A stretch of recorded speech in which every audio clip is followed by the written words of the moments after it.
Salut à toi, jeune investisseur ou jeune investisseuse.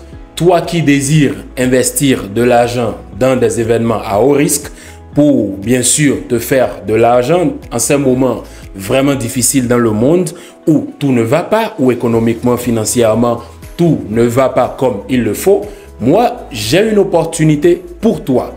Alors, écoute-moi très bien, prends ton siège, assois-toi et écoute-moi très bien. Alors, actuellement, il y a une équipe dans le monde entier qui est une équipe connue pour ses performances éclatées. Alors, pour cela, il va falloir profiter de l'occasion. Et bien sûr, là où il y a occasion, il faut grimper, il faut sauter sur l'opportunité. Alors, qu'est-ce que tu vas faire? Bien sûr, tu vas faire comme tout le monde. Tu vas essayer de miser le gros paquet sur les outsiders tranquillement. Alors, quand cette équipe croise une autre équipe, tu vas simplement dire que l'équipe adverse va marquer au moins un but ou deux buts contre cette équipe. C'est moi qui te parle. Je t'apporte une opportunité de te faire des sous en ces moments où tout est compliqué. Alors, je pense bien que tu devrais prendre ma parole à la lettre et la suivre. Parce que je ne suis pas là pour te mentir. Pourquoi je serais là pour te mentir? Tu vois pas mon costard et tout, je suis là, je me suis bien habillé. C'est normal. Alors, c'était la pause publicité. On va bientôt passer au débrief.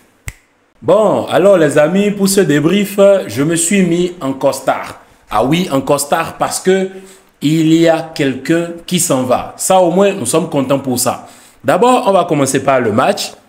Je vous l'avais déjà dit dans les autres débriefs. Je ne sais pas pourquoi, franchement, je ne sais même pas ce que je fais ici. Je ne sais même pas pourquoi je fais cette vidéo parce que pratiquement, je me répète dans chaque vidéo. Oui ou non, je me répète dans chaque vidéo. Je vous l'avais dit, on a la pire défense d'Europe, du monde entier, même on va même dire. C'est une défense, c'est la défense la plus nulle interplanétairement. Si je ne sais pas si ça se dit, je m'en fous. À part ça, je vous ai aussi dit que le Barça, c'est une équipe à qui on donne des scores fleuves cette saison. Tout le monde vient, tout le monde nous rosse, tout le monde vient, tout le monde nous rosse. On prend 4, 5, 3, 4, 5, 3, 4, 5, 3. C'est devenu comme une note de musique, quoi. 4, 5, 3, 4, 5, 3, 4, 5, 3. On encaisse, on encaisse, on encaisse. Et figurez-vous même que, en vrai, ça ne fait même plus mal. Ça ne fait même plus mal. On est arrivé à un niveau où, franchement, tu es juste là, tu suis le match, tu encaisses et tu te dis, ouais, c'est normal. C'est normal. Tu encaisses 1, c'est normal. 2, c'est normal. Tu perds, ça ne te fait plus mal. C'est un peu comme Obito l'a dit à Kakashi. Il dit, regarde ici. Ouais, là. Il n'y a plus rien. Il n'y a plus rien, c'est vide. On ne ressent plus d'émotion. Il n'y a plus de sentiments. Donc, techniquement, quand on perd, ça ne nous fait plus mal. Le Camp Nou, plus personne n'a plus peur du Nou Camp, même si ce n'est pas le vrai Nou Camp. Mais on est à domicile et tu encaisses 5 buts à domicile. Tout le monde vient et fait ce qu'il veut de toi. On a parlé de crise, on a parlé des joueurs, on a parlé du coach. Bon, Xavi qui s'en va. Et figurez-vous comment il est respecté, ce gars. Franchement, à cause de la carrière qu'il a eue en tant que joueur au FC Barcelone. Sinon, en tant que coach, mais ce gars, quelle preuve il a fait? En Arabie Saoudite ou au Qatar, je ne sais plus trop où il était. Mais ça, c'est faire ses preuves. Mais franchement, Xavi éclaté au sous-sol en tant qu'entraîneur. Et c'est un truc que je disais au moment où on l'a signé. Je disais, les gars, c'est pas Xavi la solution. C'est pas Xavi la solution. Oui, la saison dernière, il gagne la Liga. Certains vont attraper mon col, ils vont me dire non, que si Xavi a quand même fait quelque chose. Oui, mais qui Xavi a convaincu depuis qu'il est là? Les gens ont osé même le comparer. Ils ont dit c'était le nouveau Zidane. C'était le nouveau Zidane. Et moi, je leur disais, hey, calmez-vous. L'effectif dont Zidane avait hérité, c'était clairement un effectif qui était prêt à mourir pour lui. C'est clair que toute cette génération-là, il était leur idole. Mais Xavi, certes, il est l'idole de certains. Mais est-ce que son message passe? Est-ce qu'il véhicule vraiment la tranquillité? Est-ce qu'il a l'assurance dans ses mots quand il veut faire passer les messages, quand il veut parler de tactique, quand il veut parler de technique? Généralement, les meilleurs coachs de l'histoire, ce sont les joueurs qui ont été milieu de terrain. Mais Xavi, non mais c'est carrément quelque chose de différent. Je ne sais pas ce qu'il voulait faire. S'il voulait refaire le Barça de 2009, 2010, 2011, mais c'est pas possible, frère. C'est pas possible. Maintenant, le Barça, nous sommes devenus un petit club. On n'est plus dans l'élite. Depuis des années déjà, mais c'est là où vous allez voir que, en vrai, Messi, c'était le arbre qui cachait la forêt. Messi, à lui seul, il portait cette équipe. C'est maintenant que tu te rends compte que ils ne produisent rien, ils ne font rien, ils sont là.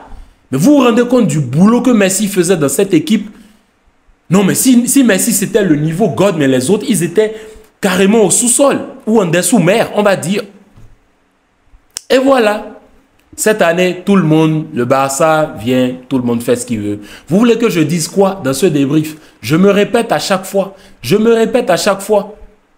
Je vous l'ai dit dans le débrief passé, on va peut-être lutter pour le top 5. Qui sait? Le top 5. C'est possible. Si les autres se prennent au sérieux, on va lutter le top 5. Voilà. Et ce sera la faute à qui? Au lieu de vous entraîner. Tu as même l'impression qu'ils ne s'entraînent pas. Mais... mais vous voyez cette défense-là? Vous voyez cette défense? Comment ça passe? Tout passe crème. Et le portier aussi ne dégage aucune sérénité. Vous avez un milieu de terrain qui ne se comprend pas. Bon, aujourd'hui, Oriol Roméo qui a joué. Bon, en fait, t'es là, il y a des trucs que tu essayes de t'expliquer, mais tu ne peux pas t'expliquer. Hein? Tu peux pas. Tu vois, tu peux pas. Je vous ai posé des questions. Vous avez essayé de m'expliquer par tous les moyens possibles. J'ai lu, mais je sais pas. Je comprends toujours pas. Je comprends pas. Et quand Xavi, il signe au Barça, j'ai clairement dit sur mes réseaux sociaux à l'époque, c'était en 2021, j'ai dit, vous croyez que c'est la solution? Finalement, il est venu. Voilà ce qu'il fait. Et il va partir en fin de saison, selon cette déclaration. Et c'est à cause du respect que le club voue pour lui. Sinon, en vrai, Xavi, il ne devrait pas faire... Déjà 2 heures après la défaite, il devrait déjà annoncer sa démission, s'il se respectait. Mais il ne l'a pas fait. Au moins, parmi tout ça, il y a quand même une bonne nouvelle. Mais il y a aussi autre chose. Il y a plein de joueurs là qu'on doit chasser aussi. Oui, Xavi s'en va, mais il y a plein de joueurs qu'on va chasser. Ouais, je sais, c'est facile de le dire, mais il y a plusieurs là, dans cette équipe, je pense qu'ils ne sont pas là où ils devraient être. Ils doivent partir, simplement. Si on va nous laisser avec les juniors, les cadets, les petits de la Masia, il n'y a pas de souci. Là, au moins, on sait qu'on n'attend rien d'eux et on sera tranquille. Même si on perd 10-0, 5-0, 7-0, ça ne va rien nous faire, quoi. On ne peut pas avoir ces joueurs-là avec ces noms-là et accepter perdre. Vous voyez? Bon, voilà, c'est tout, les amis. Et n'oubliez pas ce que je vous ai dit. Si vous voulez vous mettre à l'abri, mettez tout contre le Barça. Vous allez devenir millionnaire d'ici là et vous allez assurer quelques jours ou même quelques mois voilà. Il faut survivre. Et le Barça est clairement là cette saison pour vous aider à survivre. Je pense pas, je sais pas pourquoi vous ne devriez pas profiter de cela. Il faut en profiter. Hein. Il y a des occasions qui n'arrivent pas 2 fois. Ouais. Avec cette défense-là, tu es sûr que tu vas encaisser à chaque match. Très sûr. Je parie même qu'on a déjà encaissé 80 buts cette saison. Tranquillement. Tranquillement. Bon, les gars, je pense pas qu'il y ait quelque chose d'autre à dire. On reste quand même les ridicules que nous sommes. Une équipe éclatée, en dessous-mer. Et je ne pense pas que ça va s'arrêter de sitôt. Parce que Xavi va continuer jusqu'à la fin de saison. Imaginez-vous. Est-ce que je ne vais pas clairement lever mon cœur et me reposer? Je ne sais pas. Peut-être aller me choper une déception ailleurs. C'est pas mieux. C'est mieux, quoi. Parce que le Barça nous a déjà tout confirmé. Tout. Qu'est-ce que tu veux attendre d'eux à l'heure, là? Allez, les gars, bien de choses à vous et peace.